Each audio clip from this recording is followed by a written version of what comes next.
Now, the rest of the story.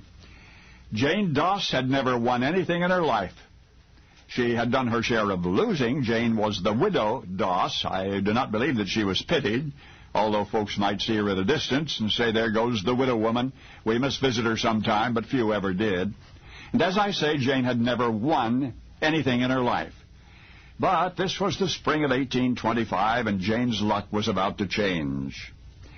In 1732, Britain's King George II granted the territory to a general named James Oglethorpe. The territory we're talking about in the state of Georgia.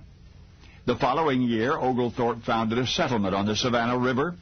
He defeated the threatening Spanish in 1742. That was called the Battle of Bloody Marsh. It was not until 1754 that Georgia actually became a royal province. In 1776, the delegates to the Continental Congress supported national independence. Georgia's statehood was granted January 2, 1788, and she was fourth of the 13 original states to ratify the United States Constitution. Now, those are the basics of early Georgia history. And yet some historians contend that Georgia history begins with the Land Act of 1803, for it was then that the state government first sought to tame the wild woods of Georgia by getting as much land as possible into the hands of private citizens who then would develop it. This would be accomplished by lottery. In fact, 8 land lotteries were planned within a period of less than 3 decades. One of those lotteries took place in 1825, and that brings us to the widow Doss, who had never won anything in her life.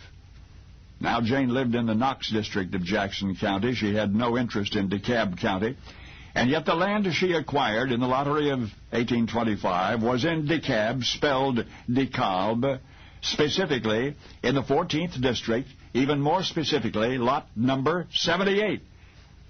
Well, surely Jane was not all that enthusiastic about her acquisition. Lot 78, as virtually all the lots in the district, were solid woodland.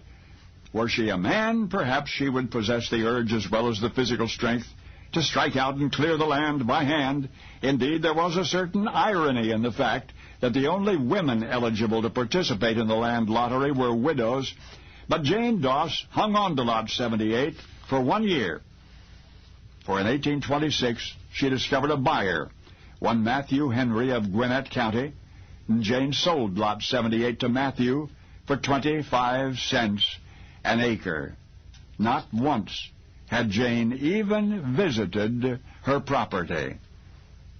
The philosopher says everything is a matter of perspective. That's why we today, regarding that distant yesterday, stand dumbstruck and disbelieving.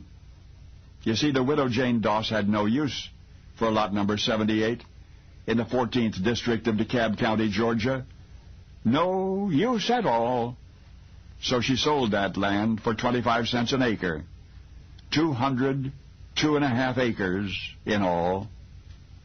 What I'm saying is that the widow Jane Doss sold outright that which would become the entire north half of downtown Atlanta for $50. And now you know the rest of the story.